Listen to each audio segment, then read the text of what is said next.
Em nosso primeiro episódio sobre o livro de Naum, analisamos o seu contexto histórico, vimos a sua localização arqueológica e agora falaremos a respeito do tipo e do antitipo.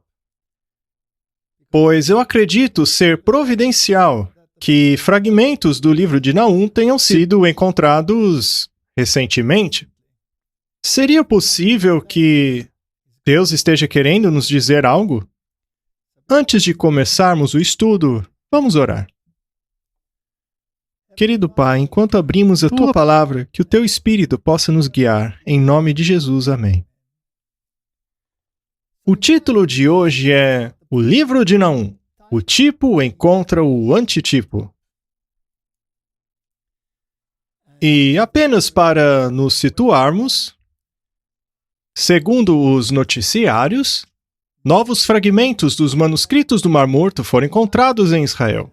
Foram encontrados fragmentos contendo 11 linhas do livro de Zacarias, capítulo 8, 16 a 17, assim como fragmentos contendo versos do livro de Naum, capítulo 1, versos 5 e 6, como já mostramos aqui. Mas apenas para contextualizar, vamos ler novamente. Quando ele se aproxima, os montes tremem e as colinas se derretem. A terra se agita na sua presença e o mundo e todos os que nele vivem. Quem pode resistir à sua indignação? Quem pode suportar o despertar de sua ira? Seu furor se derrama como fogo e as rochas se despedaçam diante dele. Esse é o juízo final, o juízo executivo. São as palavras com as quais o profeta Naum se dirigiu aos ninivitas, já que eles estavam prestes a receber a punição do juízo investigativo da parte de Deus. Lemos em Profetas e Reis: o orgulho da Síria será derrubado, e o cetro do Egito será partido. Zacarias 10, versículo 11. Isso é uma verdade não apenas para as nações que se arregimentaram contra Deus nos tempos antigos, mas também para as nações de hoje, que falham em cumprir o propósito divino.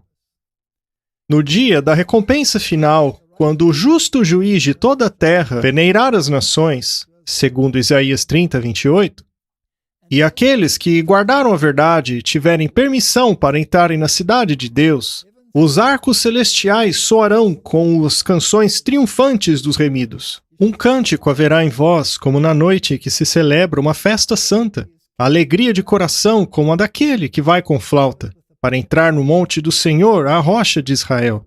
E o Senhor fará ouvir a sua voz majestosa e fará ver o abaixamento do seu braço. Porque com a voz do Senhor será desfeita em pedaços a Assíria, que feriu com a sua vara.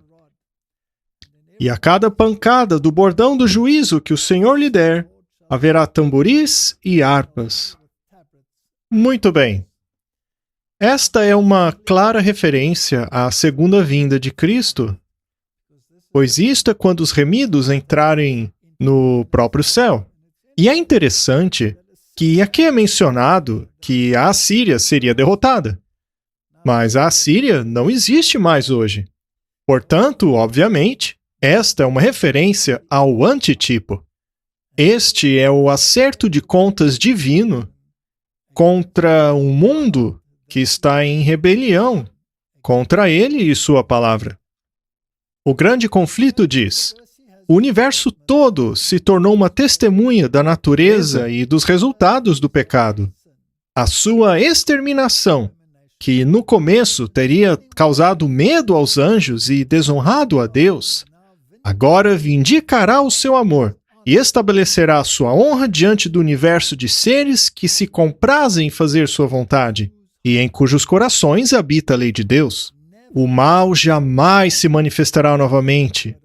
Diz a palavra de Deus que a aflição não se levantará uma segunda vez. Naum 1, verso 9. A lei de Deus, a qual Satanás tem acusado como sendo o jugo da escravidão, será honrada como a lei da liberdade.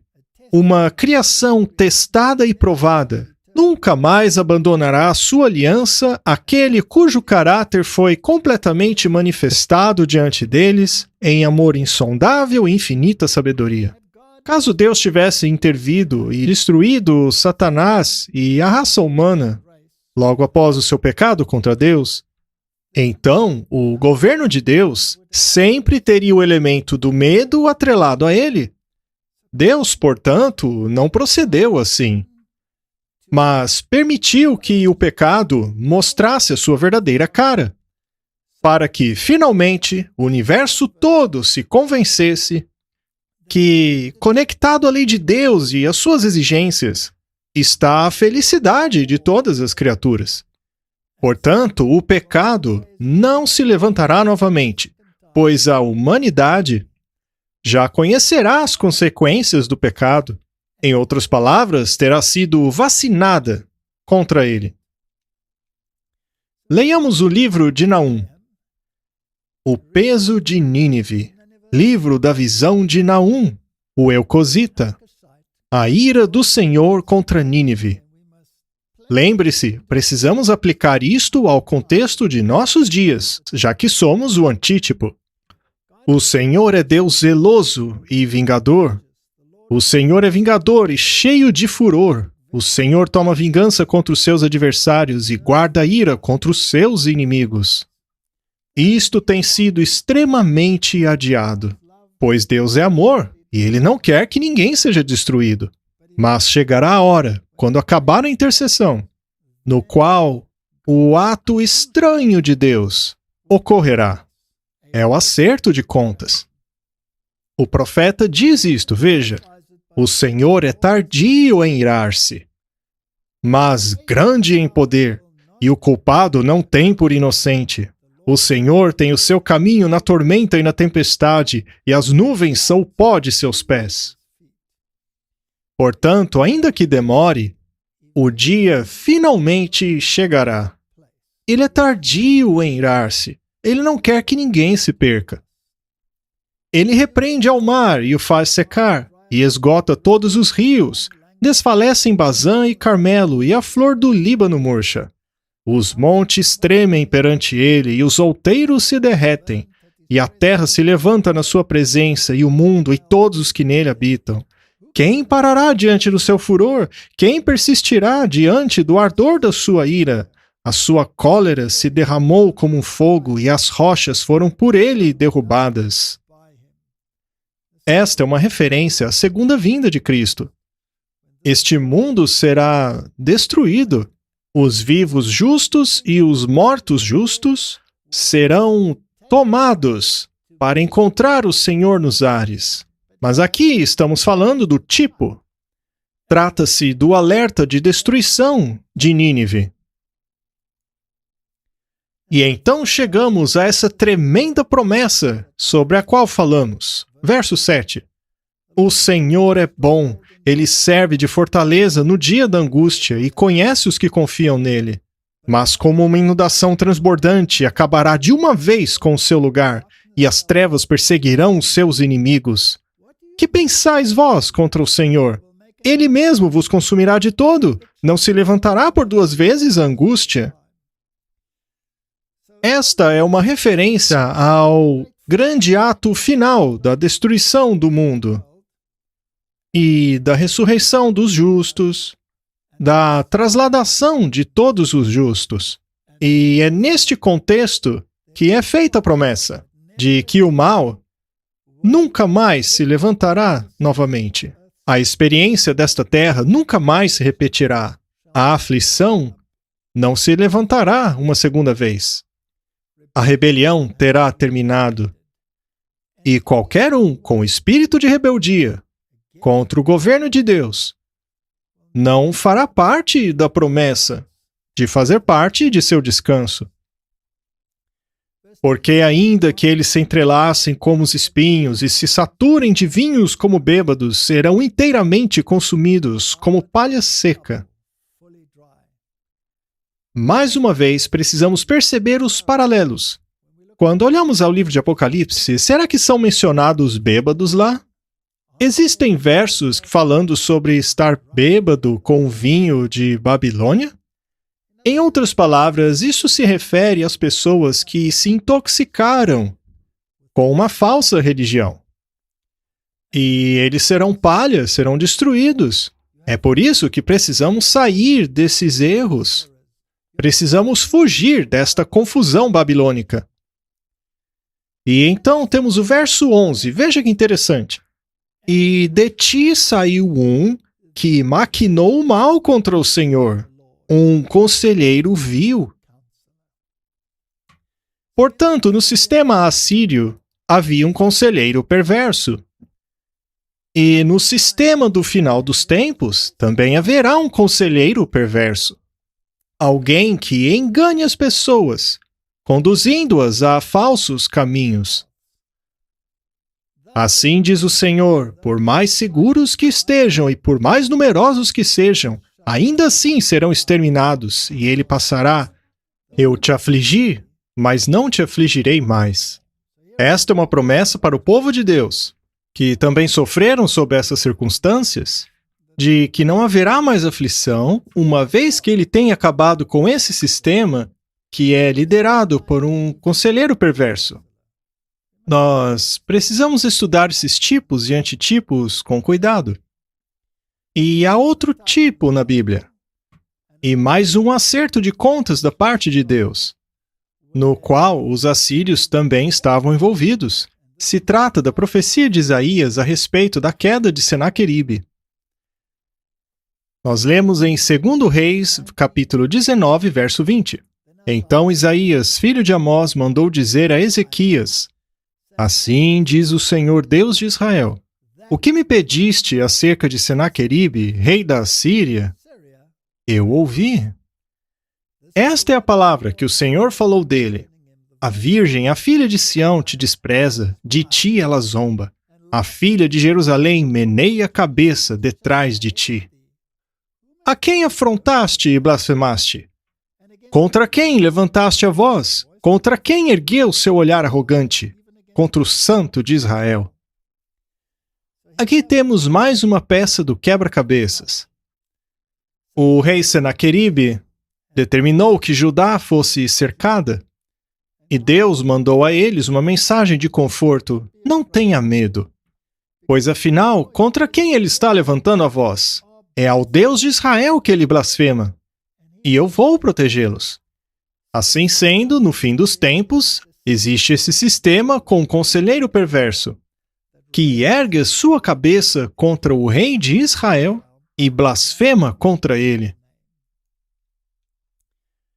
E então há um contraste. Mas agora quebrarei o seu jugo de sobre ti, e romperei os teus laços. Contra ti, porém, o Senhor deu ordem que não haja mais linhagem do teu nome. Da casa dos teus deuses exterminarei as imagens de escultura e de fundição. Ali farei o teu sepulcro, porque és mau. São palavras muito fortes direcionadas a um sistema perverso, que ousa se arregimentar contra o governo do Deus Todo-Poderoso. E aí vem o contraste. Vejam sobre os montes os pés dos que anunciam boas notícias e proclamam a paz. Celebre as suas festas, ó Judá, e cumpra os seus votos. Nunca mais o perverso invadirá, e ele será completamente destruído. Portanto, temos dois sistemas contrastantes. Existe um grande conflito entre um sistema perverso, que se levanta contra Deus, e este grupo, que traz boas novas de paz. Grande paz tem aqueles que guardam as tuas leis. Portanto, em meio à confusão babilônica, em meio a toda essa apostasia, desta ilusão, está a voz de Deus através de seu povo, trazendo o evangelho da salvação a todos. Que lindas palavras! Vejam sobre os montes os pés dos que anunciam boas novas e proclamam a paz. Nós já falamos sobre os pecados dos assírios no episódio anterior. Mas, apenas para contextualizar, vamos vê-los novamente, para que possamos relacioná-lo a um antítipo que apresenta características semelhantes. Muito bem. É um fato que as civilizações antigas praticavam o sacrifício de crianças. Esta é a Universidade de Oxford, declarando em um artigo que os cartaginenses antigos realmente sacrificavam as suas crianças. Alguns alegavam que isso não passava de mitologia. Acontece que essas atividades realmente aconteciam, e de maneira regular. Este artigo foi publicado no jornal Antiquity. A doutora Josephine Quinn, da Universidade de Oxford, uma das autoras do artigo, disse: está ficando cada vez mais claro que as histórias sobre o sacrifício de criança dos cartagineses são verdadeiras. Isto é algo que os romanos e os gregos disseram a respeito dos cartagineses, fazendo parte da história popular de Cartago nos séculos XVIII e XIX. Porém, no século XX, pessoas começaram a achar que isso era uma propaganda racista por parte dos gregos e romanos contra o seu inimigo político, e alegaram que Cartago deveria ser salva dessa terrível calúnia. Porém, o que estamos dizendo agora é que as evidências arqueológicas, literárias e documentais dos sacrifícios de crianças são avassaladoras. E, ao invés de simplesmente tentar negá-las, deveríamos tentar entendê-las. Isso é um fato.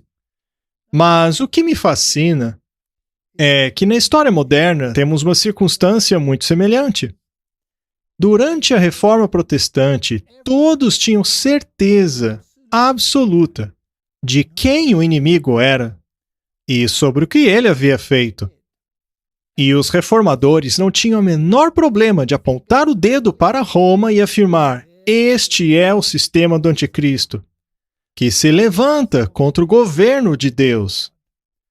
Quanto sangue esse sistema não derramou?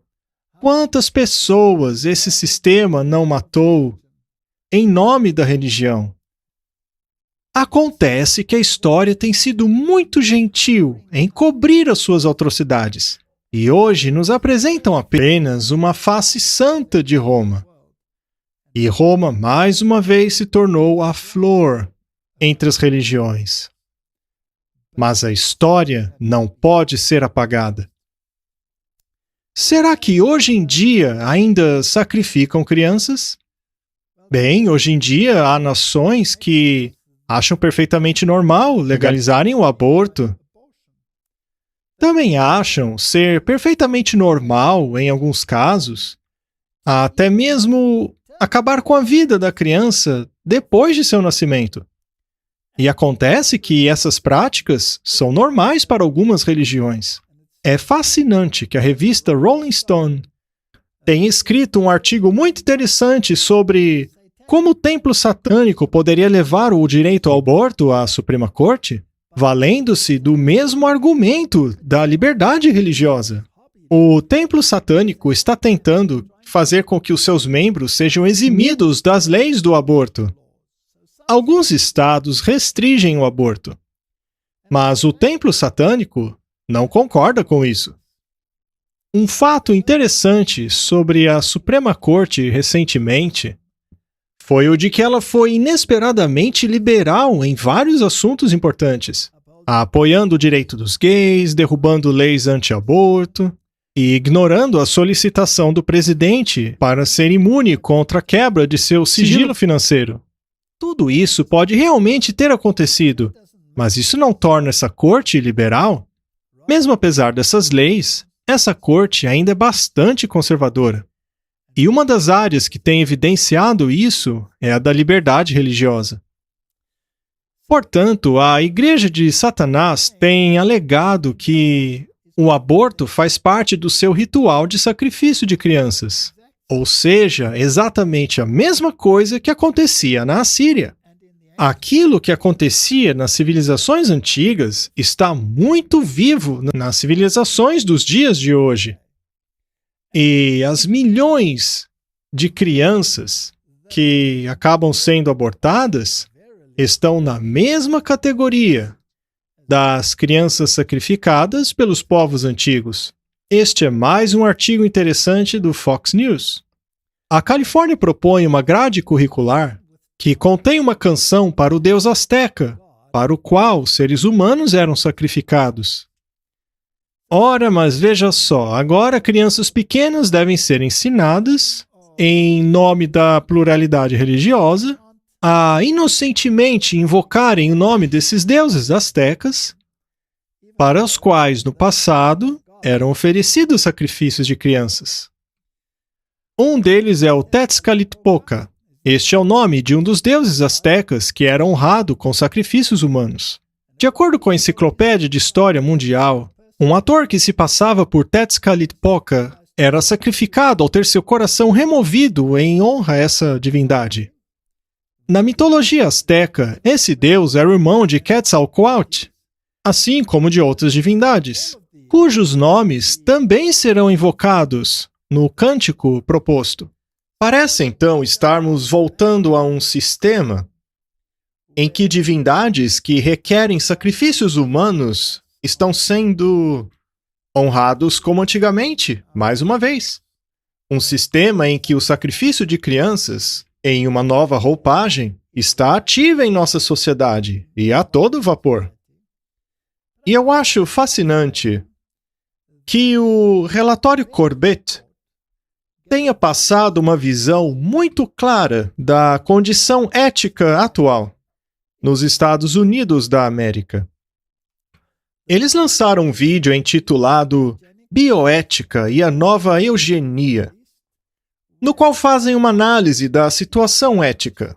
E o time de ética que debateu sobre a questão da morte em relação ao aborto, em relação a mortes por intervenção médica, morte de pessoas que estão em situação grave, de idosos, de pessoas deformadas, e acaba se criando um link para a antiga eugenia, a super-raça que Hitler sempre almejou. O artigo diz: a princípio, a bioética pode parecer apenas mais uma ramificação da filosofia ética, na qual acadêmicos debatiam outros acadêmicos a respeito de questões absurdas que beiravam o reino da ficção. Porém, o que muitos não sabem é que o aparentemente benigno estudo da bioética tem as suas raízes na história sombria da eugenia. Com esse conhecimento, os perigos inerentes em confiar algumas das discussões mais importantes sobre a vida, morte, saúde da humanidade nas mãos de um grupo seleto se tornou mais aparente. Temos aqui um grupo de pessoas que deixaram bem claro que não consideram um bebê recém-nascido um ser humano. Segundo eles, seria possível matar intencionalmente um pequeno bebê até o período de 3 meses? E todo aquele que nasce com deformidades talvez não devesse ter direito à vida, pois custaria muito dinheiro ao Estado. Estes são alguns dos debates que estão ocorrendo hoje.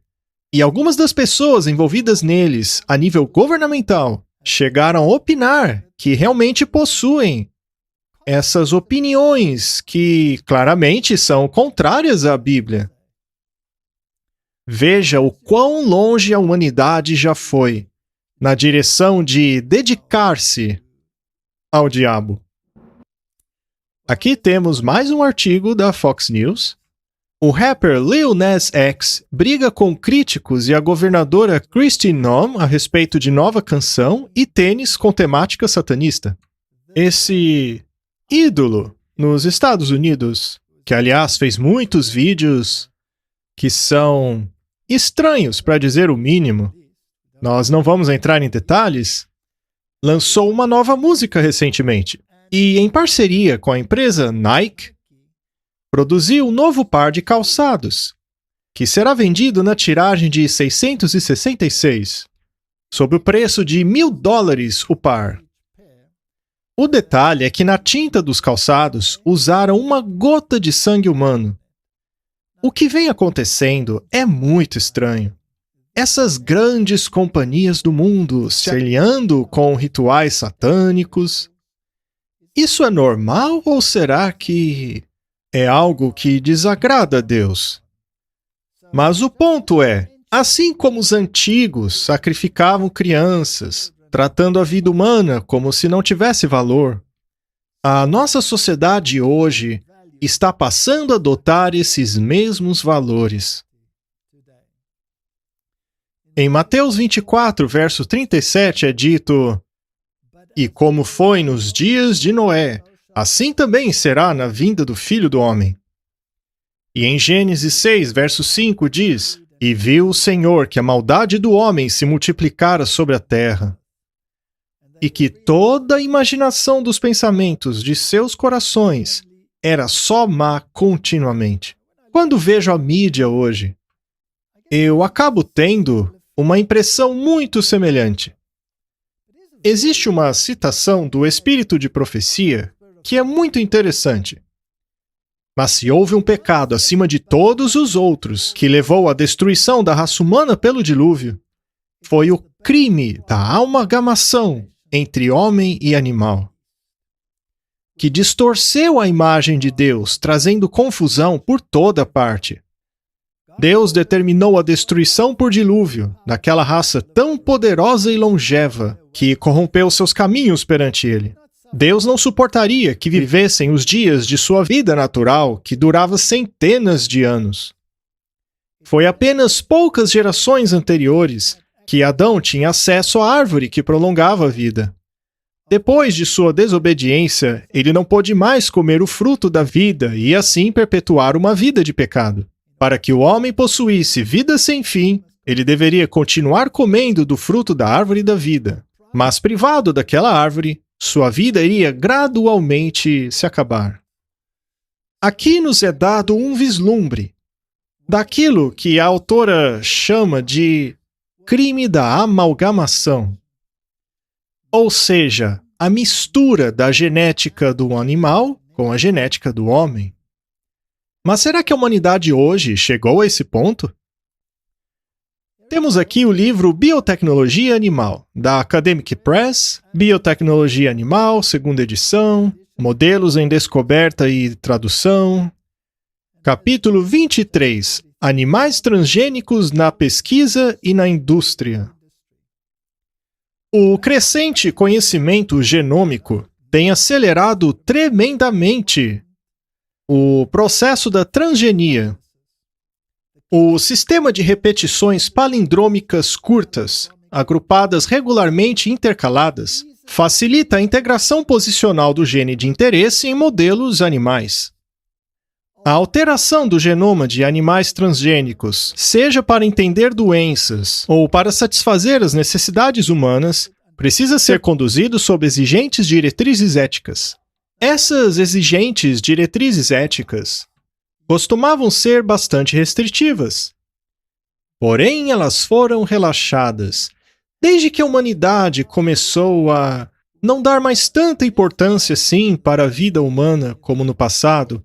Ela se desensibilizou. A julgar pelo que vemos na mídia todos os dias, que aliás foi idealizado pelo teatro jesuíta, é incrível perceber como que a mentalidade do homem mudou ao longo do tempo. Temos aqui um artigo da NBC News. A China tem realizado testes em humanos a fim de criar soldados biologicamente aprimorados, diz um alto oficial americano. Estão utilizando a tecnologia e a alteração genética a fim de fazer esse aprimoramento. Talvez estejam até mesmo se esforçando no sentido de incorporarem na humanidade certas propensões animais para se criar supersoldados. A inteligência americana revelou que a China tem conduzido testes humanos em membros do Exército da Liberação do Povo, na esperança de desenvolver soldados com capacidades biológicas aprimoradas, disse na sexta-feira o oficial americano. John Ratcliffe, o diretor da Inteligência Nacional, incluiu esta bombástica alegação em um longo jornal de Wall Street, no qual ele defendeu que a China é uma ameaça pré-iminente à segurança nacional dos Estados Unidos. A maior parte dessa pesquisa é secreta, e aquilo que encontramos nos jornais hoje É o que ocorre ao nível superficial dos laboratórios, mas o que ocorre a nível militar, em laboratórios secretos, ninguém sabe. Este é um artigo do site defenseone.com que diz que o exército americano está criando geneticamente novas formas de vida a fim de detectar submarinos inimigos. Estão incorporando genes de animais que possuem, por exemplo, sonar, como golfinhos, em outras criaturas, aprimorando assim as suas habilidades. Segundo a National Geographic, foi criado em laboratório um híbrido de humano e porco. Em uma façanha notável, para não dizer controversa, cientistas anunciaram que criaram seu primeiro híbrido entre humano e animal. O projeto prova que células humanas podem ser introduzidas em um organismo não humano, sobreviver e até mesmo crescer dentro de um hospedeiro animal, neste caso, os porcos. Um avanço biomédico como esse tem sido o sonho de muitos cientistas, que esperam, assim, mitigar a falta de doadores de órgãos. Mas este é apenas um aspecto. Mas isto se refere ao experimento de transgenia entre um animal e um humano. E é claro que já houve muitos experimentos com plantas, a fim de criar alimentos geneticamente modificados, florestas geneticamente modificadas, animais geneticamente modificados, por exemplo, com os superporcos. Mas o problema com esses porcos no passado é que eles eram muito doentes. Uma vez que não é possível brincar com o projeto perfeito de Deus. E é só por causa das ideias evolucionistas que o homem pensa que pode melhorar o projeto divino. Mas cada experimento acaba provando que tudo o que eles conseguem fazer é criar uma deterioração. Eu dei palestras no passado a respeito de porcos geneticamente modificados, em que eles transferiram o gene do crescimento humano em porcos. E esses porcos, juntamente com seus próprios hormônios de crescimento, cresceram mais rápido, mais magros. Acontece que eles eram deformados. Seus ossos eram deformados, a estrutura facial era deformada, mas tinham mais carne e mais magra. E isto foi considerado perfeitamente normal. Aqui, no entanto, nós temos a mesclagem direta entre homens e animais. Mas o quão longe eles chegaram? Neste artigo, publicado em 2019 no Jornal Científico Americano, o Japão aprova o primeiro experimento embrionário entre humanos e animais. Um cientista de células-tronco japonês é o primeiro a receber o apoio do governo em criar embriões animais que contenham células humanas e a transportá-los para animais substitutos desde que o banimento que impedia isso foi removido no início desse ano. Portanto, desde 2019, o governo tem dado permissão a esse tipo de experimento.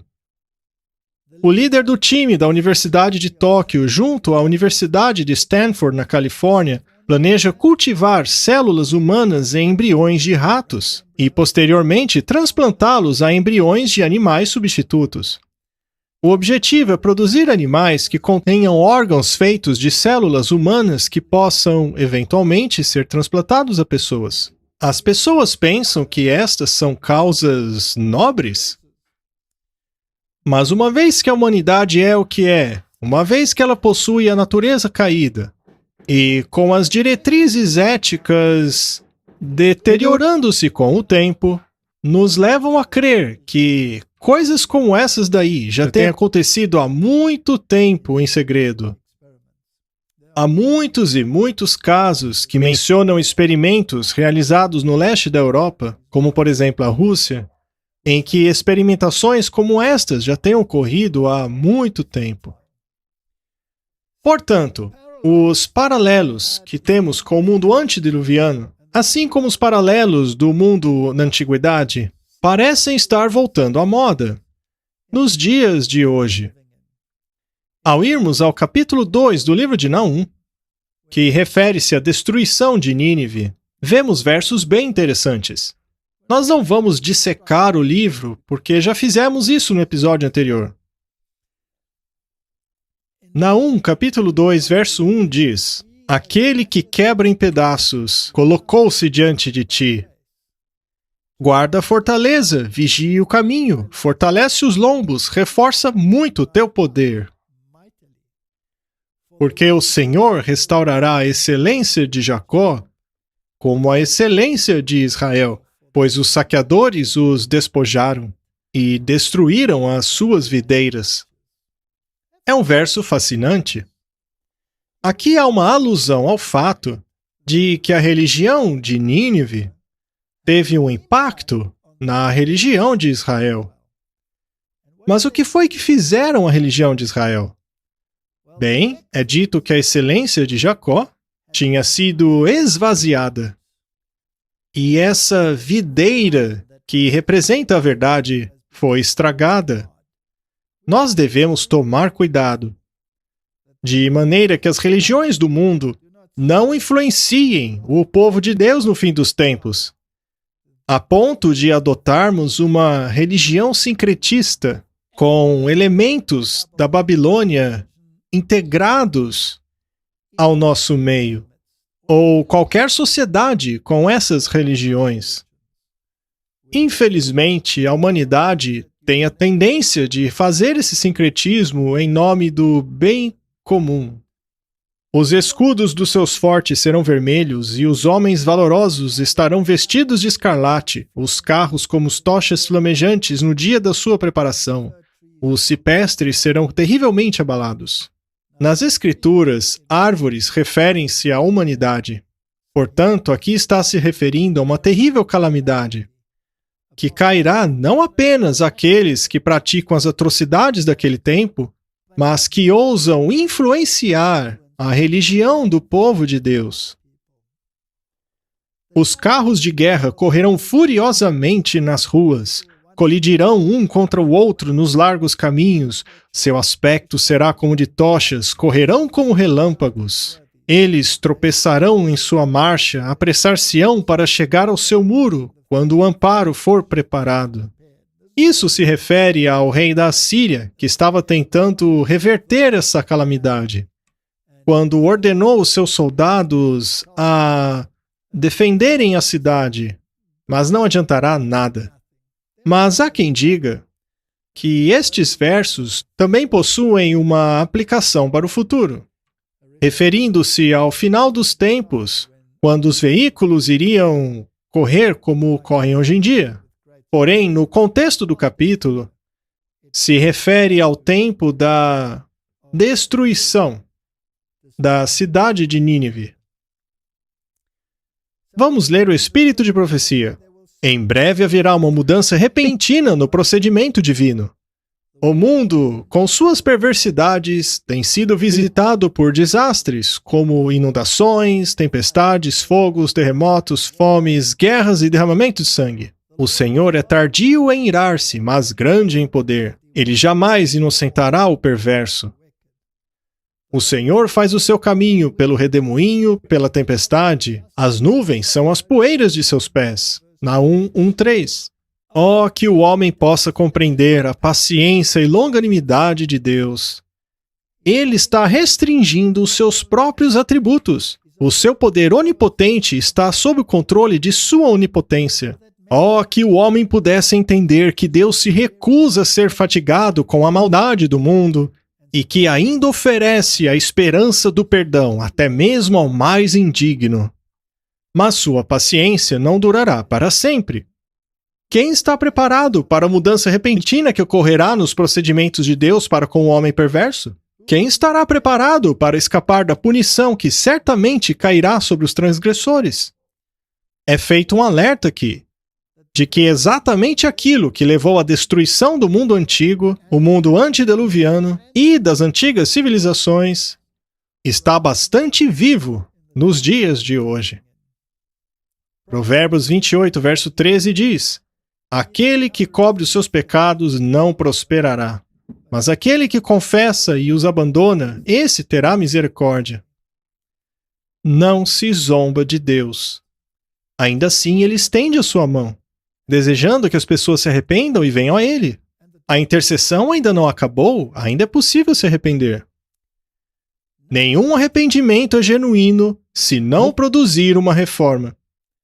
A justiça de Cristo não é um manto que cobre pecados não confessados ou não abandonados, mas é um princípio de vida que transforma o caráter e controla a conduta.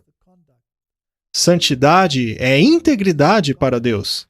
É a entrega total do coração e da vida para que neles habitem os princípios celestiais. Nós podemos seguir as modas do mundo em que vivemos.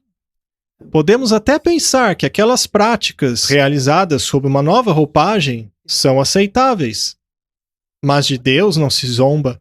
Ainda há tempo de perceber que as coisas que ocorrem no mundo hoje não são algo que nós deveríamos necessariamente imitar. Talvez o mundo esteja se tornando um lugar horrível do jeito que está, para que até mesmo as mentes mais liberais consigam enxergar que há algo errado. E quem sabe assim mudarem os seus caminhos e escolherem um caminho melhor, o caminho estreito do qual fala a Bíblia. O capítulo 2 de Naum fica muito interessante aqui. No verso 6 é dito que as portas dos rios se abrirão e o palácio será dissolvido. Há alguns que acreditam que, assim como foi na queda de Babilônia, houve também um desvio das águas do rio Tigre, de tal forma que o exército inimigo pôde se infiltrar e, dessa forma, acabar destruindo a cidade de Nínive. Mas o verso 7 é interessante. É decretado: ela será levada cativa. Ela será conduzida para cima, e as suas servas a acompanharão, gemendo como pombas, batendo em seus peitos. Mas Nínive, desde que existiu, tem sido como um tanque de águas. Porém, agora elas vazam. Pare, pare, eles vão clamar, mas ninguém olhará para trás. Existe muita discussão sobre esse verso. E essa palavra, huzab, está causando uma grande controvérsia. A tradução King James traduz do original da seguinte maneira: e huzab será levado cativo. Muito bem, está escrito no gênero feminino. Ela será levada para cima. Mas as traduções modernas traduziram dessa forma. A Nova Versão Internacional diz: é decretado que Nínive seja exilada e carregada. Portanto, eles equivalem huzab com Nínive. Por outro lado, a versão King James traduziu o original com a palavra huzab no feminino, será levada cativa e será levada para cima. E suas servas a acompanharão, gemendo como pombas, batendo em seus peitos. Ou seja, estão se lamentando aqui. Aqui embaixo temos um comentário bíblico feito por Kaufman. E ele diz assim: assim está decretado. Ela está descoberta. Será levada para longe. E suas servas murmurarão como voz de pombos, batendo em seus peitos. O texto, em uma série de lugares aqui, não está claro. Os estudiosos estão bastante perplexos em relação à identidade feminina da pessoa descoberta ou desnuda e carregada para longe, com a companhia de suas servas em prantos. Alguns veem isso como uma personificação de Nínive, como vimos na Nova Versão Internacional. A Nova Bíblia Inglesa a vê como a rainha, ou seja, a rainha literal da Assíria.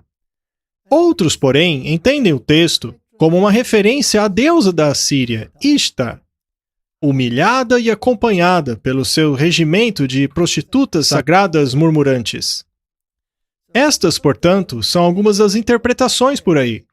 A Bíblia King James, no entanto, optou por huzab será levada cativa, isto na forma feminina.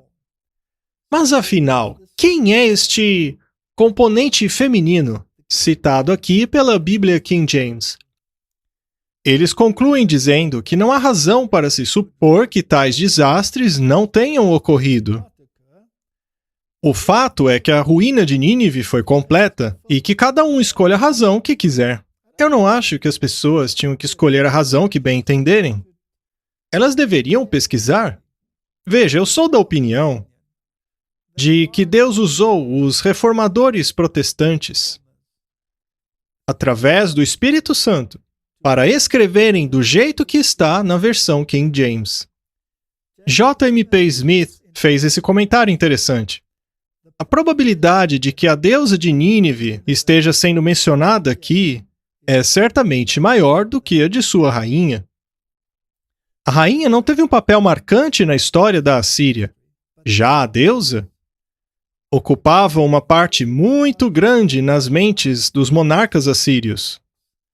No caso de ser a deusa, suas servas são provavelmente as mulheres devotas de Ishtar, as prostitutas sagradas. Se prosseguimos com a ideia da deusa, essa deusa Ishtar também era a deusa da guerra. Era ela que era invocada nas batalhas, mesmo que seja em sua forma anterior, originada na Babilônia. Agora, será que temos paralelos com esse tipo de ideologia e teologia nos dias de hoje? Esta é a deusa Ishtar. E a deusa Ishtar é frequentemente associada com a sua estrela. E como podem ver, a sua estrela tem 8 pontas. Percebam, 8 pontas. Ela também é associada a leões e também é associada a corujas. Notem que ela possui pés de coruja. E hoje em dia, esta coruja ainda é adorada. Por exemplo, nas cerimônias do clube Bosque da Coruja, onde os políticos de alto escalão do mundo participam destas cerimônias em que essa coruja boêmia, que é um símbolo de Moloque, é reverenciada. Portanto, será que temos coisas semelhantes a essa hoje? Ao continuarmos no capítulo 2, é dito: saqueai a prata, saqueai o ouro, porque não tem fim as provisões. Riquezas há de todo gênero de bens desejáveis. Ela está vazia, esgotada, devastada. Derrete-se o seu coração, tremem os joelhos, em todos os lombos há dor e os rostos de todos eles enegrecem.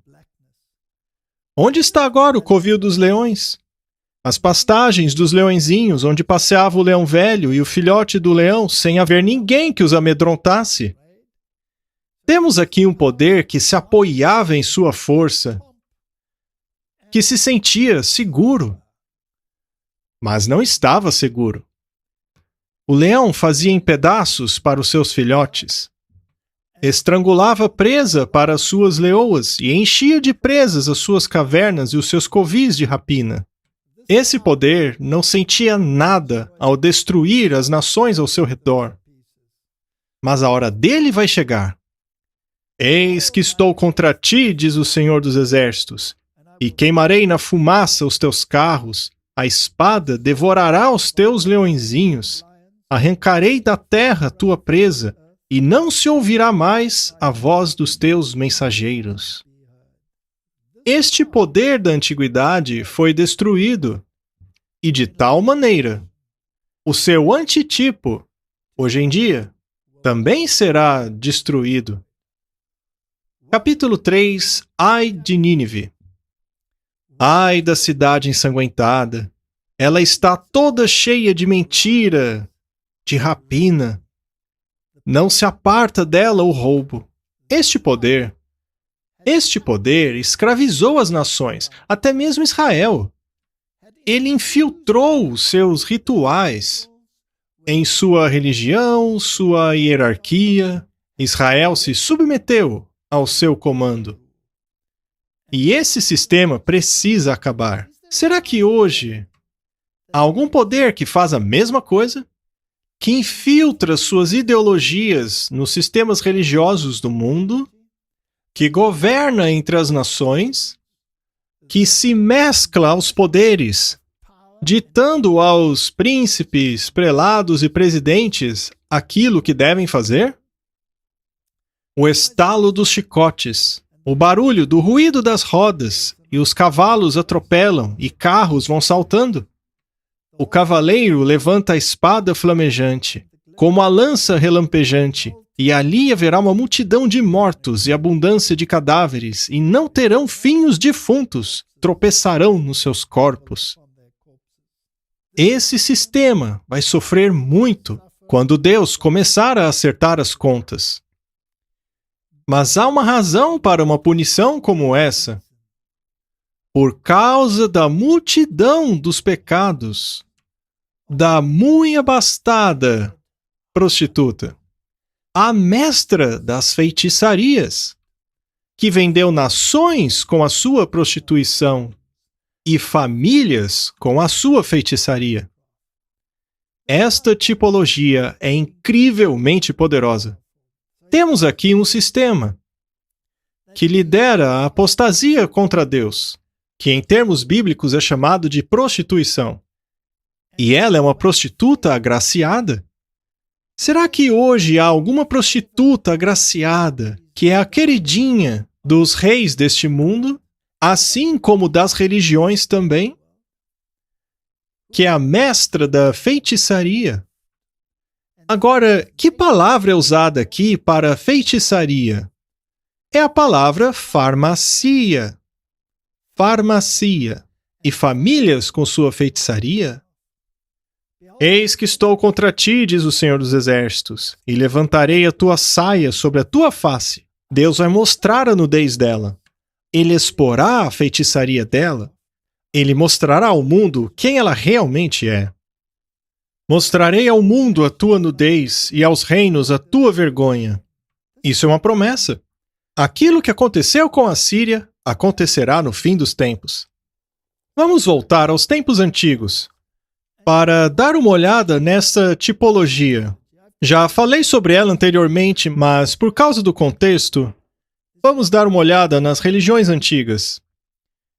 Os antigos criam que o deus Marduk, que era o favorito da Babilônia e das antigas religiões indianas, ele era aquele que governava os filhos da maldade. Marduk tinha um sinal. Este sinal era o sinal de Anu. Ele possuía uma espada e um tridente. Pergunta: precisamos do tridente, precisamos da espada e precisamos também do sinal de Anu, que é a estrela de 8 pontas, que basicamente são duas cruzes, uma sobre a outra. E este poder alega ter autoridade sobre a humanidade caída, toda ela.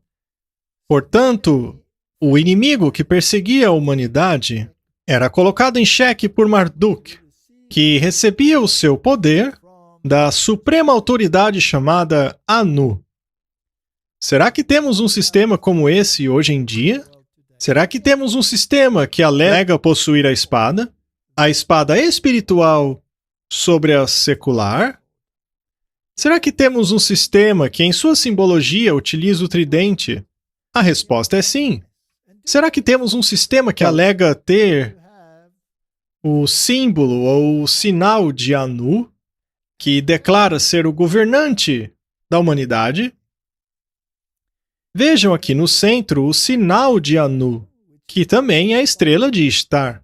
E neste caso aqui, ela é retratada com uma linha reta aqui e uma linha ondulada. E juntas formam 8 pontas. Agora, a ondulada é a feminina e a reta é a masculina. Em outras palavras, este era um sistema andrógeno. Hermafrodita, se você quiser. Assim como Bafomé, o bode de chifres e seios femininos. E o resto da anatomia é masculina, em que há essa mistura de gêneros. Será que algo do tipo ocorre hoje no mundo? Será que a demarcação entre os gêneros está se tornando confusa no mundo hoje em dia, as religiões antigas eram repletas de atrocidades sexuais que chegam a ser inacreditáveis. Havia todo tipo de rituais que variavam entre incesto, bestialismo, assim como temos no mundo hoje. E o que acontece dentro das sociedades secretas não dá nem para dizer em público. Aqui vemos o maior sinal de Anu presente no mundo hoje, que está bem lá, no pátio do Vaticano. Aqui temos a estrela de 8 pontas, com o obelisco bem ao centro, que é uma conotação sexual ao poder dominador desta religião. Esta é uma clara alegação de que este poder, que reside em Roma, possui o poder para governar sobre os filhos da humanidade caída. Este é o símbolo de Marduk, dado a ele por Anu. Ao voltarmos para as divindades da antiguidade, temos o deus Dagon, ou Dagan, e aqui embaixo há o artigo da Enciclopédia Britânica. Dagon era referido como uma criatura, parte homem e parte peixe. Esse deus peixe, Dagon, era objeto de reverência e adoração na Babilônia e Assíria primitivas. Os monumentos deixam isso claro. Notem o mesmo chapéu, levemente modificado, o container com a água sagrada, que ele segura na mão, e notem que o mesmo chapéu é utilizado hoje pelo sistema papal. Nada mudou. Nós apenas demos às divindades antigas nomes diferentes. Nós as retratamos de maneiras diferentes. Porém, se trata da mesma religião que existia na antiguidade. Mateus 23:9 diz: "E a ninguém na terra chameis vosso Pai, porque um só é o vosso Pai que estás nos céus. Nem vos chameis de mestres, porque um só é o vosso mestre, que é Cristo." No sistema católico romano, o que quer dizer a palavra padre? Quer dizer pai. E como o Papa costuma ser chamado? De Santo Pai. O que é uma blasfêmia, pois isso é contrário à palavra de Deus. Mas há uma outra organização que se auto-intitula de mestres. Mestres dignos de adoração. Apocalipse capítulo 22, verso 8, fala a respeito de quando João se prostrou diante do anjo a fim de adorá-lo. "E eu, João, sou aquele que vi e ouvi essas coisas, e havendo ouvido isso, prostrei-me aos pés do anjo que me mostrava para adorá-lo. Ele, porém, me disse: Olha, não faças isso, porque eu sou o conservo teu, assim como de seus irmãos, os profetas, e dos que guardam as palavras deste livro. Adore a Deus." A Bíblia proíbe de, no contexto religioso, chamar alguém de pai. É proibido, no contexto religioso, de chamar alguém de mestre, e muito menos adorá-lo. E quando João se prostrou diante do anjo, e o anjo disse: Não, não faça isso. Eu sou um servo como você. Adore a Deus. Bem, se isso se aplica a um anjo, quanto mais se aplica para um ser humano caído. Vamos voltar no tempo agora, para encontrar naquela época mais uma pista que liga o Império Assírio aos tempos em que vivemos hoje. Essa pista é encontrada na estela de Salmanasar III. Este é o obelisco negro de Salmanasar III, datado do 9º século a.C., na cidade de Nimrud, chamada em tempos modernos de Nínive, no Iraque, que hoje está em Londres, no Museu Britânico. Aqui temos um interessante relevo, no qual Jehu, de Israel, se curva perante Salmanasar III. Esta obra é a única retratação da arte do antigo leste próximo de um israelita ou um monarca judeu. Aqui vemos Jeú se curvando diante de Salmanasar III. E há algo interessante aqui. Note aqui em cima que encontramos mais uma vez o sinal de Anu, assim como o símbolo do deus Shamash, aqui no centro. Também temos o rei com seu chapéu, que é reminiscente daquilo que vimos no sistema papal. E temos também este indivíduo, que era o rei de Israel, se curvando perante Salmanasar. E note que estranho aparato em sua cabeça. Esse chapéu, cuja parte mais alta é dobrada. Agora, o que é este chapéu? E onde o encontramos hoje em dia? E por que ele está se submetendo a este poder? Ele se submete, mas ainda assim é um homem livre. O que significa que ele tem liberdade para reinar, porém em submissão e obediência a um poder maior, que neste caso era o rei da Assíria. Mais tarde, essa posição foi assumida pelo rei da Babilônia. E segundo a Bíblia, hoje também temos uma Babilônia. E essa Babilônia moderna também possui um rei, diante de quem todos devem se prostrar. E alguns podem até reinar como homens livres, contanto que sejam submissos a esse poder.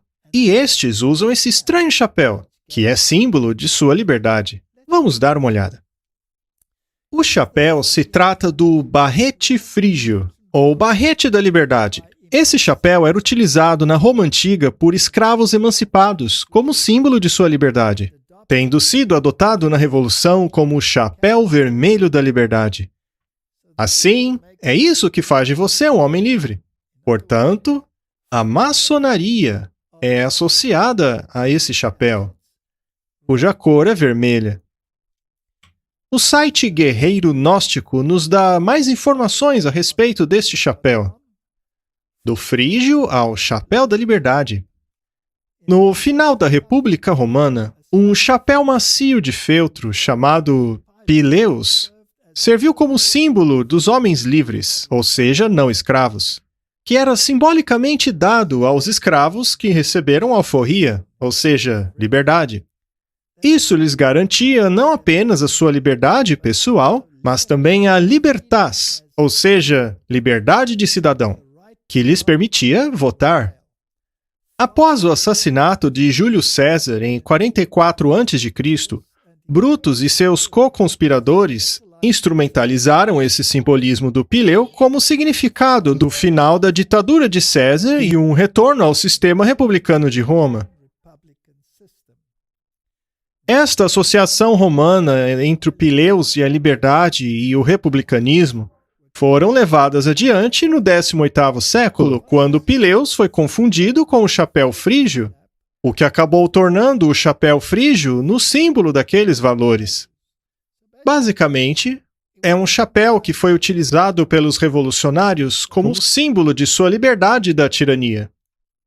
Porém, há uma conotação religiosa, uma vez que na conotação religiosa também existe um governador que possui uma série de regras.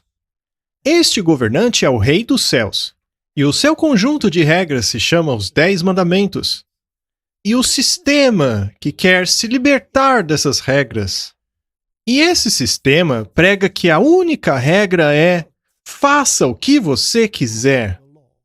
E é esta sua luta, de acordo com o ocultismo. Eles querem a liberdade da tirania da lei de Deus. Vejamos aonde isso vai dar.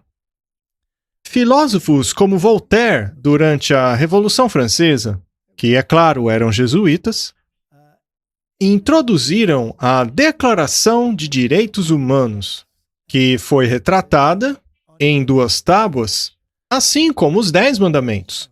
Ou seja, se tratava de uma rebelião contra a lei de Deus.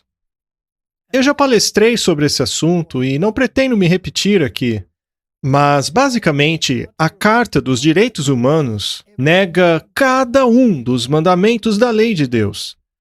Certa vez palestrei como eles tornaram nula a lei de Deus, onde mostrei que, em linhas gerais, a Carta de Direitos Humanos viola os mandamentos de Deus.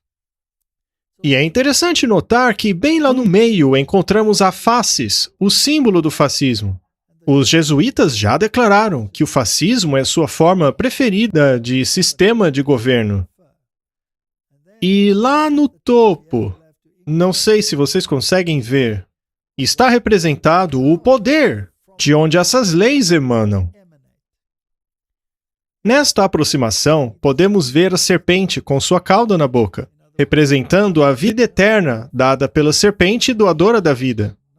E não Jesus, que é o verdadeiro doador da vida. E, finalmente, temos o olho que tudo vê dentro de um triângulo. E se você já esteve em qualquer catedral jesuíta, você facilmente encontrará este símbolo. Este símbolo é muito importante para a forma de pensar dos jesuítas. Um símbolo que, como muitos já sabem, também está presente na nota do dólar. O chapéu frígio foi utilizado pelos revolucionistas durante a Revolução Francesa Maçônica no século XVIII, que representa a sua liberdade. Uma liberdade que, em sua essência, é a libertação da lei de Deus. Agora, não é necessária muita inteligência para ver que, nos dias de hoje, que a humanidade está legislando por todo o mundo contra a lei de Deus. É um barranco escorregadio. As legislações que estão saindo pelo mundo afora são tão contrárias à lei de Deus que chega até a impressionar. É como se o mundo religioso tivesse sido paralisado, incapaz de sequer levantar a sua voz diante de tudo isso, para protestar contra todas essas atitudes. Mas não se enganem. De Deus não se zomba. Vamos dar uma olhada nesse sistema.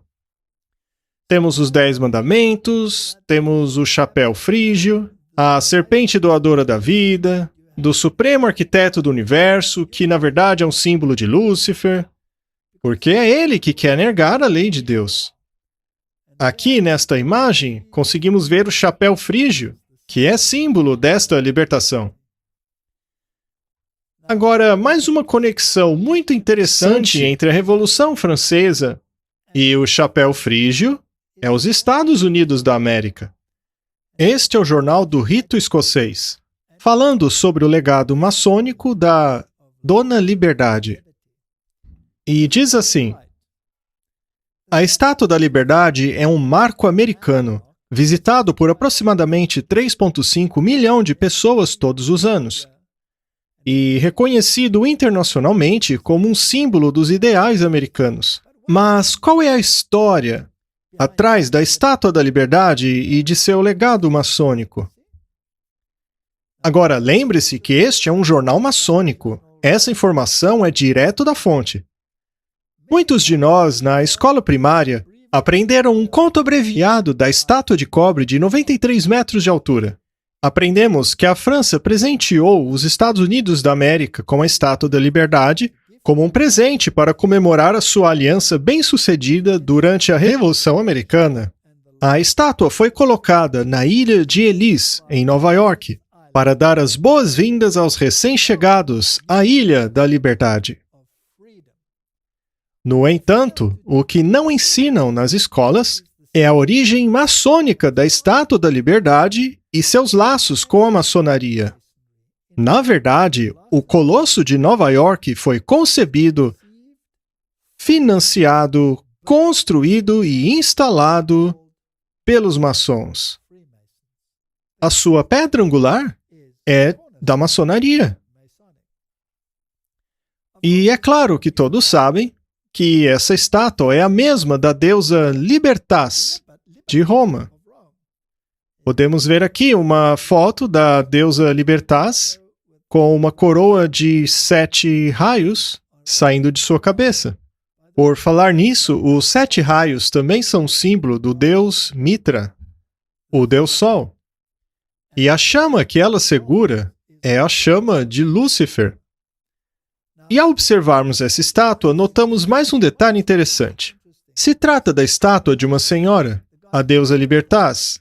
Acontece que essa também era a estátua do deus Mitra.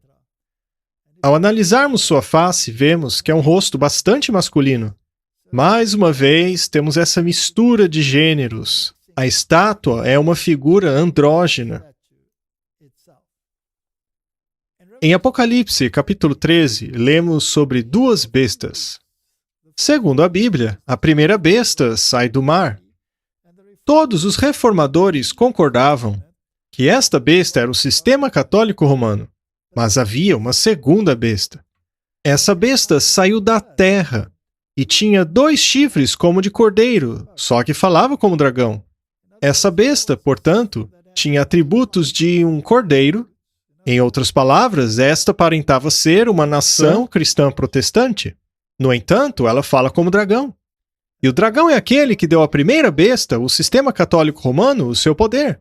E também nos é dito que o dragão é Roma, e, em um sentido maior, o próprio diabo, conforme Apocalipse 12. E no verso 12 vemos que este segundo poder exerce todo o poder da primeira besta na sua presença. Portanto, a mesma autoridade que foi exercida pelo sistema católico romano durante a Idade Média sobre todas as nações, este mesmo poder é apoiado pelo segundo poder, os Estados Unidos da América. E faz que a terra e os que nela habitam adorem a primeira besta, ou seja, ajuda a introduzir um sistema de adoração que é único ao sistema católico romano, cujo ferimento mortal foi curado. Pois sabemos que Roma recebeu um ferimento mortal em 1798, quando seu poder secular foi retirado e então devolvido em 1929. Desde então, esse poder tem florescido e todas as nações são submissas a ele. Quando olhamos para os Estados Unidos e vemos todos os jesuítas e cavaleiros de Malta, cavaleiros de Colombo, em posições de poder dentro dos governos, não pode restar dúvidas sobre quem controla esse sistema. Na verdade, o arcebispo Quigley, em 1903, para o Tribuna de Chicago, disse: "Quando os Estados Unidos governarem o mundo, a Igreja Católica governará o mundo. Nós estamos bem no ponto da história em que os assírios também estavam. Vamos avançar ainda mais. Este é o deus Mitra. Veja como ele possui o chapéu da liberdade em sua cabeça. Note também como ele alimenta a águia. E todos sabemos que a águia é um símbolo dos Estados Unidos. O chapéu vermelho da liberdade, conhecido também como chapéu frígio, chapéu mitraico, chapéu sacrificial, mitra, e na França como a boina da liberdade, ou a boina vermelha, por causa de sua cor. Esse chapéu representa os atos sagrados da iniciação. Preste atenção. Atos sagrados da iniciação, sacrifício, liberdade, revolução, iluminação e irmandade. Todos esses ritos acontecem dentro da Irmandade Maçônica. Esses ritos encaminham o indivíduo à Irmandade, a qual o Papa Francisco recentemente se referiu em sua encíclica da Irmandade. Ao analisarmos os selos e emblemas do Departamento de Exército dos Estados Unidos, é possível ver que neles estão o pequeno chapéu da liberdade e o selo do Escritório de Guerra dos Estados Unidos da América também possui o chapéu da liberdade, assim como a serpente, também nos 2 casos. Isso é fascinante. O mesmo símbolo utilizado pelo rei Jeú, quando era submisso e tinha sua liberdade sob a condição de seu serviço ao rei da Assíria. Portanto, todos que utilizam esse chapéu o fazem sob a condição de subserviência ao rei da Babilônia, em outras palavras, ao Papa em Roma. E o selo do Senado dos Estados Unidos? Este é o corpo de governo mais alto dos Estados Unidos. O selo também contém o chapéu da liberdade. Ou seja, eles são livres, porém submissos a Roma. Só podem ser livres sob a condição de servirem o bem comum definido por Roma. Até mesmo os sistemas religiosos do mundo têm a sua liberdade garantida apenas se forem submissas ao bem comum definido por Roma. Vamos mais adiante. Ao olharmos para o domo do Capitólio, vemos várias pinturas de ótima qualidade lá. O chapéu vermelho da liberdade e sua associação com o presidente dos Estados Unidos data desde nosso primeiro presidente maçônico, George Washington, a quem podemos ver imortalizado na rotunda do prédio do Capitólio americano, empunhando uma espada e sentado ao lado da Dama da Liberdade. Este é George Washington. Esta é a Dama da Liberdade. E note como ela está usando o chapéu da liberdade. E note como ela segura uma faces em uma de suas mãos, que é símbolo do fascismo, no qual o governo e a indústria trabalham juntos pelo bem do bem comum. Vamos mais a fundo. O chapéu vermelho da liberdade também era uma parte integral da cultura americana e sua simbologia no século XIX, e é visto em muitos lugares no prédio do Capitólio americano. O chapéu vermelho da liberdade aparece no elmo da deusa Colúmbia. Podemos ver o chapéu vermelho aqui em sua cabeça, que, por outro lado, era vista como uma deusa que personificava os Estados Unidos e a liberdade em si. Veja a conexão feita com uma deusa. Será, portanto, que a tradução King James da Bíblia estaria correta ao referir-se naquela passagem a uma deusa? Pois aqui também temos uma. Agora, essa deusa tem muitos nomes, como já vimos. Se analisarmos o Distrito de Colômbia, que aliás é um estado independente dentro dos Estados Unidos, onde o corpo governante senta, temos a Dama da Justiça segurando uma guirlanda sobre a estátua de George Washington. O lema do Distrito de Colômbia é Justitia Omnibus, que em latim significa justiça para todos. E 1871, o ano no qual o distrito foi organizado na presente forma. Já ao fundo vemos o Capitólio dos Estados Unidos à direita. À esquerda vemos um trem fumegante sobre um viaduto debaixo do sol nascente. E aqui em cima temos o título Distrito de Colômbia, que na verdade é uma deusa. Mas toda aquela região é chamada de Maryland, em português, Terra de Maria. Não é interessante? Aqui nós temos toda a conotação dessa divindade, que na verdade é Maria deificada, uma vez que João Paulo II disse não ser contrário à ideia de que Maria faça parte da divindade. Aqui nós temos a conotação da deusa. E por meio dessa conotação, os líderes políticos e religiosos do mundo estão sendo conduzidos pelo caminho errado. Naum 3:6. E lançarei sobre ti coisas abomináveis, e envergonhar-te-ei e pôr-te-ei como espetáculo.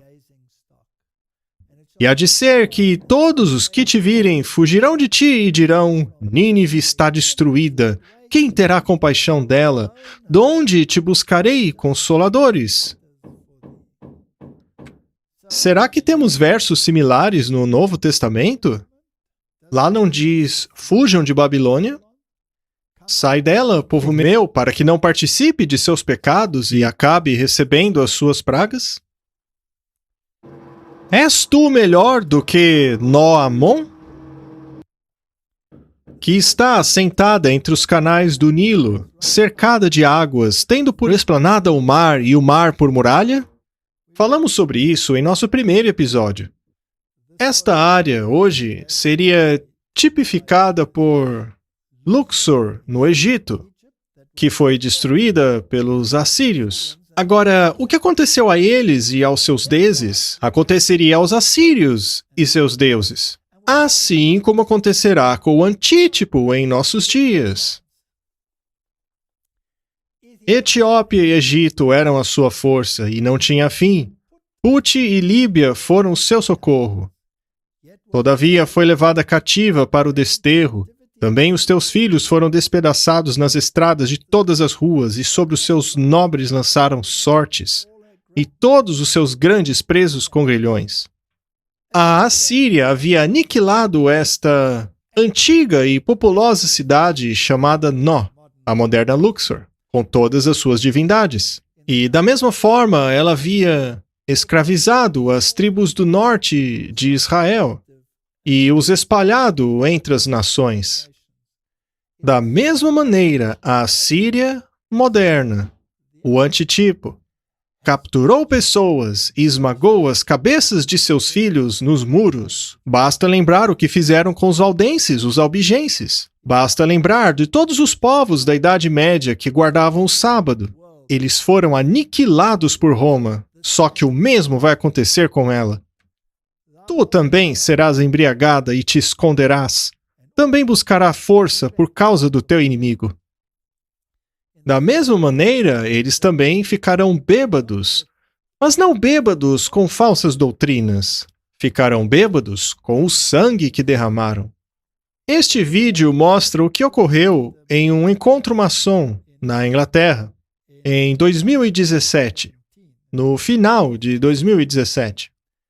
E é muito interessante ver o que eles estão dizendo. Nós diminuímos o clipe para não ficar longo, mas já podemos ver logo de cara o simbolismo do olho que tudo vê e vários outros. Vamos dar uma olhada e depois conversar a respeito dele.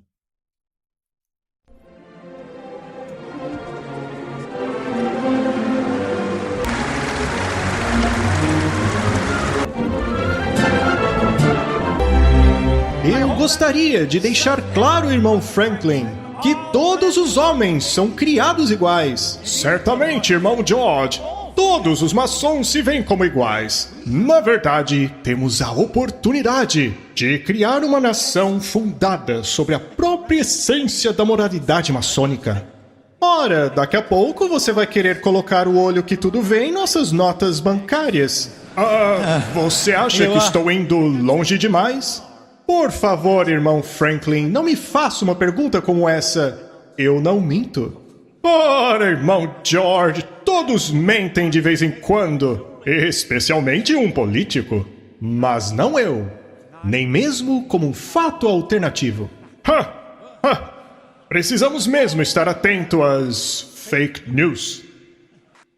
Como mestre permanente destes 3 templos, convoco agora os meus delegados mestres.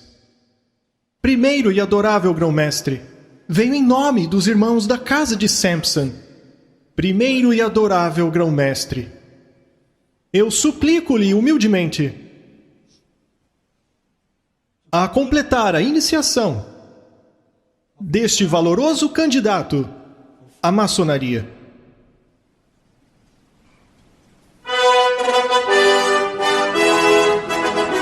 No dia de ontem, tive o prazer de receber a visita de 136 grão-mestres. Hoje, no entanto, este encontro reúne maçons de todas as partes do mundo, vivendo sob a nossa própria Constituição. A nobre família maçônica se reúne para celebrar nosso passado, renovar nosso orgulho, confiança e entusiasmo pela maçonaria. Ao assistirmos a este pequeno clipe de um vídeo do YouTube, percebemos algumas coisas interessantes. Mostraram Benjamin Franklin e George Washington no começo, deixando bem claro que a origem da nação americana foi influenciada pela maçonaria. Assim como dos sistemas políticos e da moralidade maçônica. Vimos que o grão-mestre, o Duque de Kent, que é primo da Rainha Elizabeth, foi chamado de adorável grão-mestre e se prostraram a ele. Estas coisas são claramente proibidas na Bíblia, e mesmo assim acontecem no sistema deles. Eles têm o olho que tudo vê, tem o compasso, tem a letra G que, segundo eles, representa Deus, mas que, na verdade, representa o poder gerador. Ou seja, esse poder prostituído, este poder andrógeno, melhor dizendo, esse poder transgênero, este poder está sendo propagado pelo mundo hoje em dia. O Deus que eles adoram não é o Deus do céu. Ainda que as lojas maçônicas cristãs possuem uma Bíblia em seus altares. Outras religiões têm os seus próprios livros em seus altares. E a loja do 13º grau, lá em Washington, tem todos os livros religiosos no seu altar. Então, quem é Deus para os maçons? Eu já dei muitas palestras a respeito disso. Eu vou mencionar apenas 2 citações. No livro Moral e Dogma, de Albert Pike, que, aliás, uma das maiores fontes na maçonaria. Quando eu estive pessoalmente naquele lugar, como um turista, eu estava pisando sobre o lugar em que Albert Pike foi supostamente enterrado. E então fui repreendido por estar pisando em solo sagrado, uma vez que Albert Pike é reverenciado pela maçonaria. Estranhos e misteriosos nomes são dados ao espírito das trevas. Lúcifer, o filho da manhã. Seria ele que carrega a luz, que com seu grande esplendor chega a cegar as almas fracas, sensuais e egoístas? Não duvide disso.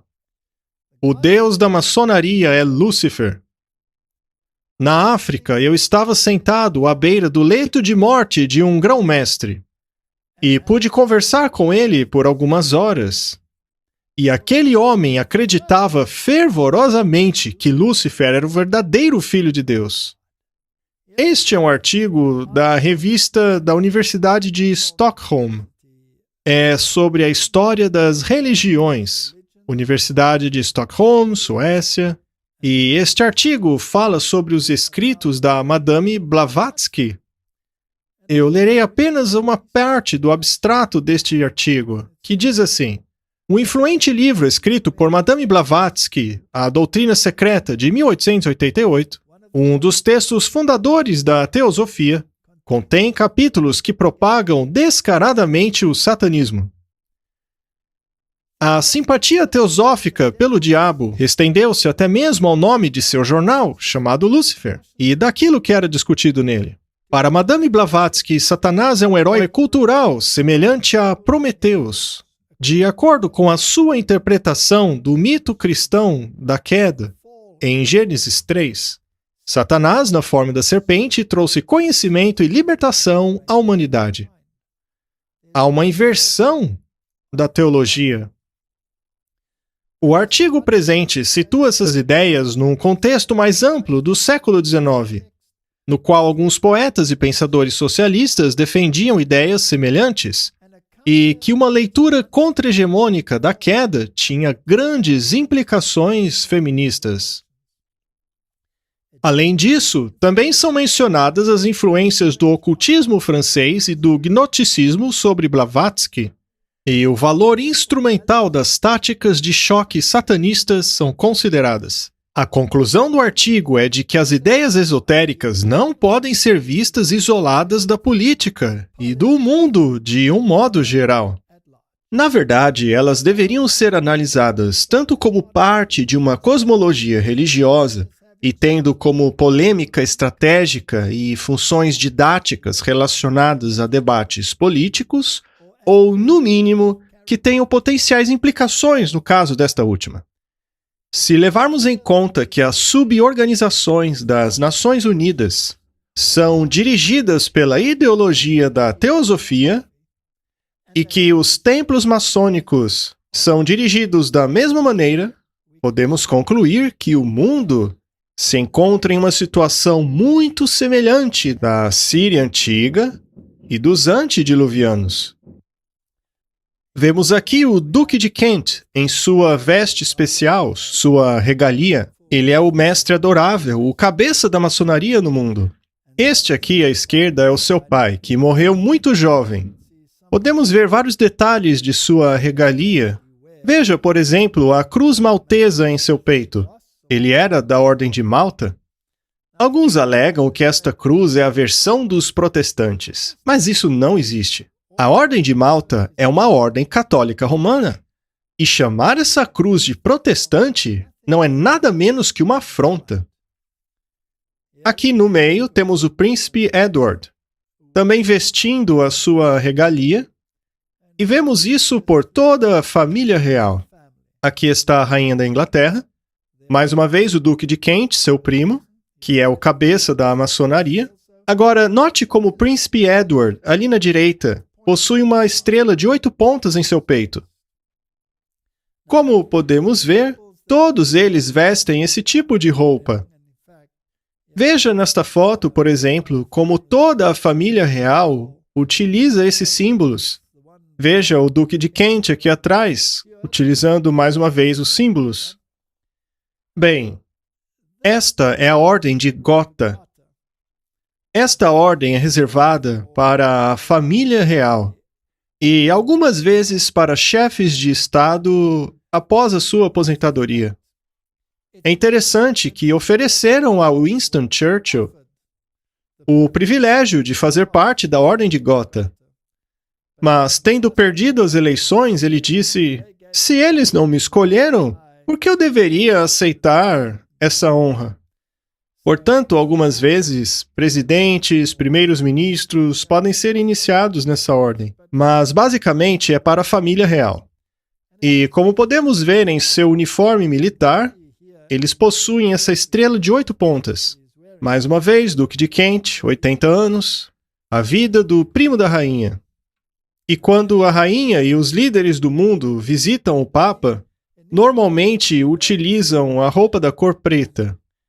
Foi apenas com os 2 últimos papas que essa regra foi relaxada. Isto é um sinal de respeito, mostra que você está abaixo do grande poder do Vaticano. Estas são as ordens secretas, através das quais Roma controla o mundo inteiro. O site Jesuítas da Grã-Bretanha publicou um interessante artigo. Note que isto vem direto da fonte.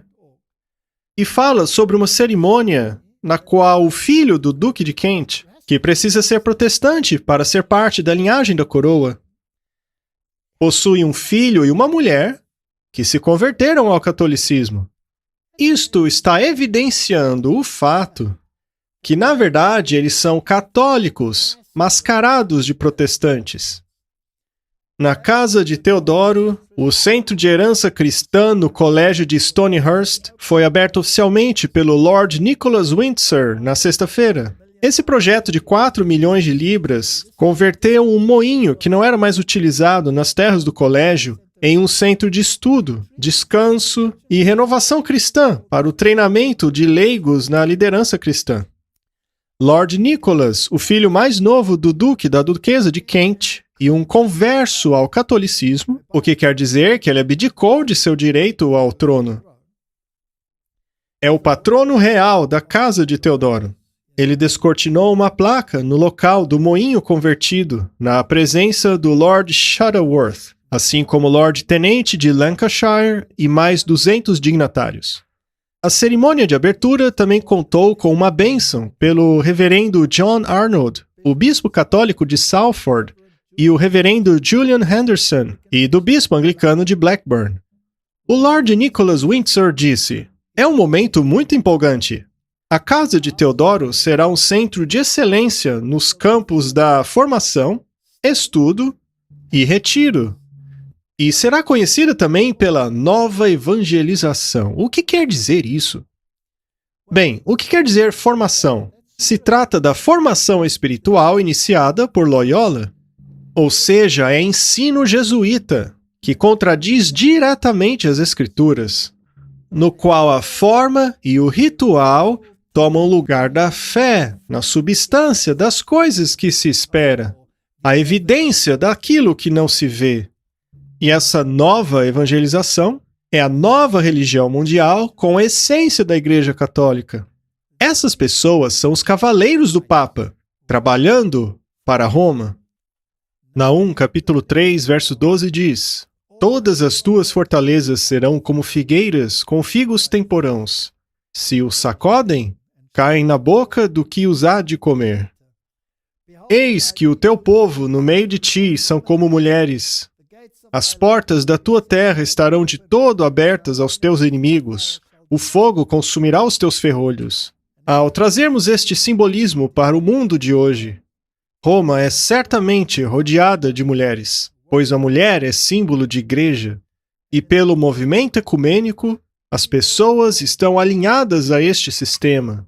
É um sistema de mulheres, de igrejas, que querem que o poder do Estado esteja à sua disposição, para que criem legislações que honrem a primeira besta de Apocalipse 13, o papado.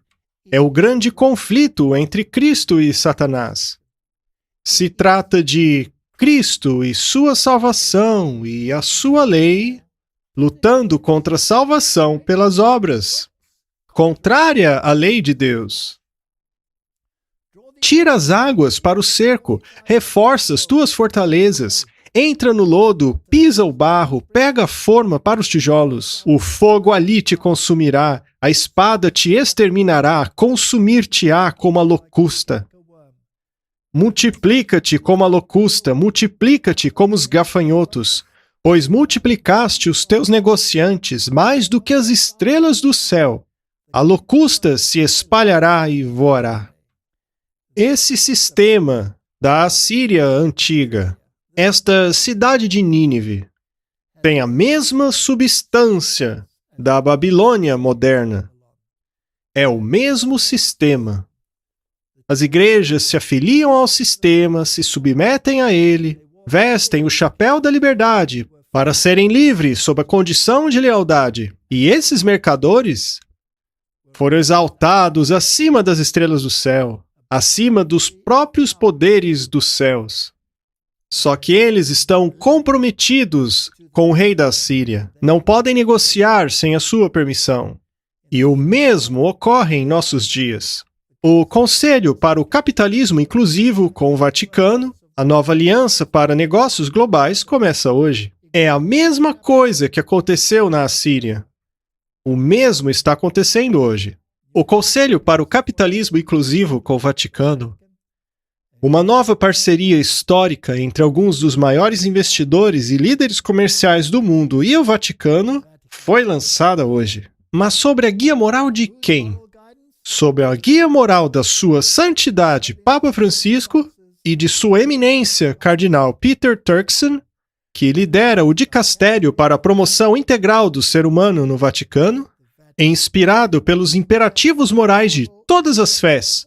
O concílio convida as empresas de todos os tamanhos a aproveitarem o potencial do setor privado, a construírem para o mundo uma fundação econômica mais justa, inclusiva e sustentável. Você só poderá ser economicamente ativo se servir esse sistema. O poder do homem comum será removido neste novo mundo econômico. A classe média será erradicada. Somente esses cavaleiros papais, esses cavaleiros de Malta, com suas megacorporações, que não controlam apenas a indústria, mas também o mundo farmacológico, que controlam todos os medicamentos do mundo médico.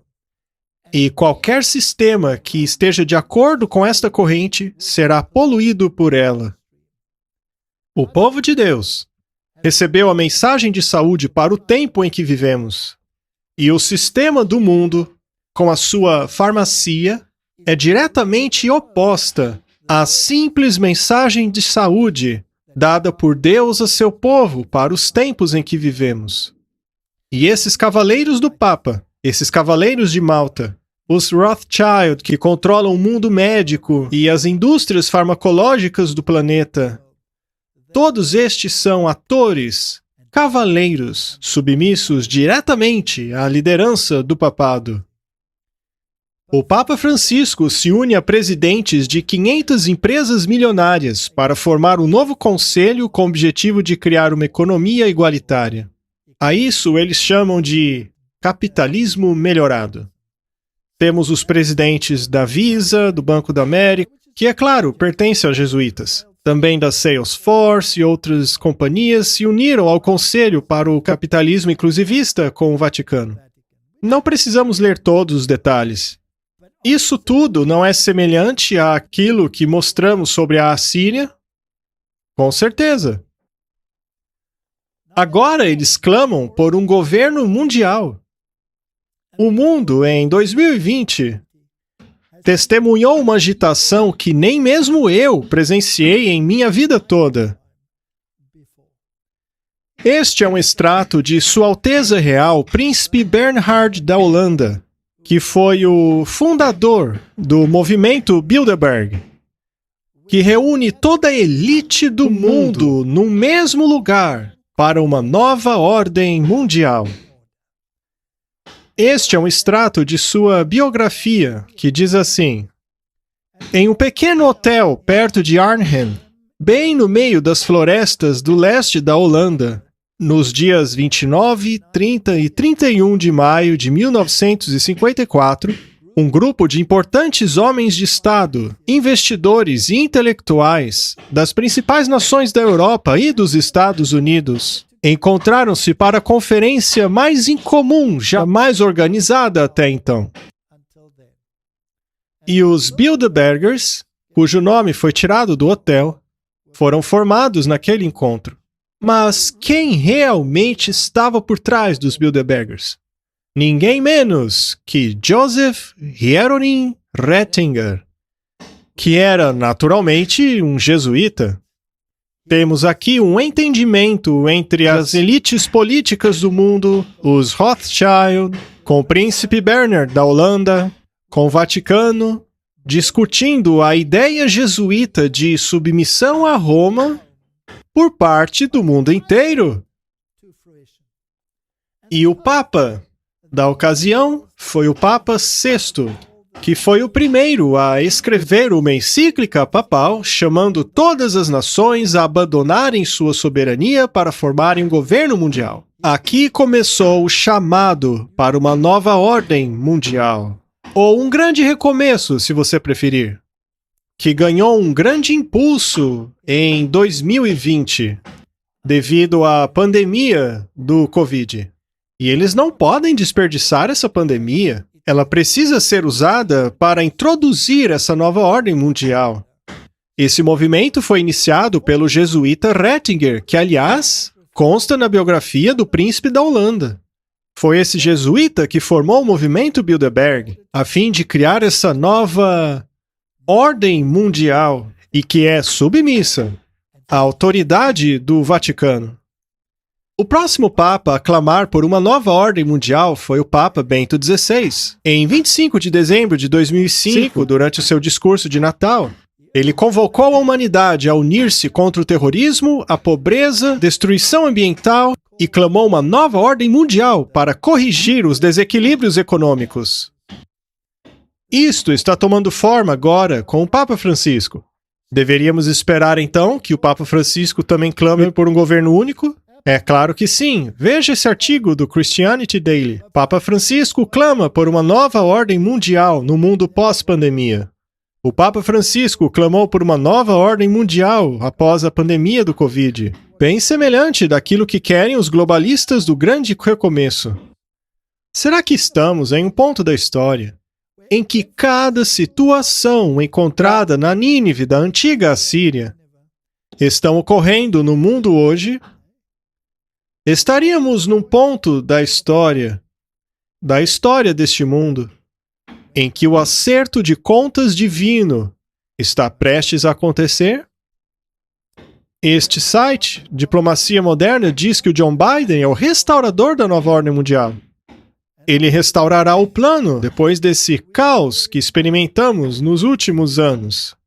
O Cardeal Diário diz: o Trump abandonou a nova ordem mundial, mas o Biden irá reconstruí-la. A América precisa retomar o seu lugar no cenário mundial, uma vez que somos o único país capaz de liderar a nova ordem mundial. Somos a única nação com o tamanho, população, capacidade industrial, força militar e localização geográfica estratégica para bater de frente com os bulinadores e autocratas deste mundo. E para realmente lidar com as questões que a nossa espécie precisa lidar. Não se engane. O mundo está pronto para dar o seu poder à besta. E de acordo com aquele cardeal católico, quando os Estados Unidos governam o mundo, a Igreja Católica governa. E em todas essas coisas vemos o cumprimento da profecia. A ferida foi curada. E nós estamos no limiar do último ato do drama, do grande conflito. Naum, capítulo 3, termina com os seguintes versos. Os teus príncipes são como gafanhotos, os teus capitães como gafanhotos grandes, que se acampam nas sebes no dia de frio. Em subindo o sol voam, de sorte que não se sabe mais o lugar onde estão. Será possível vermos o aspecto militar unido ao aspecto religioso? Não se engane. Roma é uma organização militar. O Papa Negro, o cabeça da Ordem dos Jesuítas, é um general. Os Cavaleiros de Malta são uma ordem militar. Esta é uma organização militar, só que também é uma organização religiosa. Mas o que acontecerá com os pastores dessa organização? Seus pastores caem no sono, ó rei da Assíria. Os seus nobres dormirão no pó.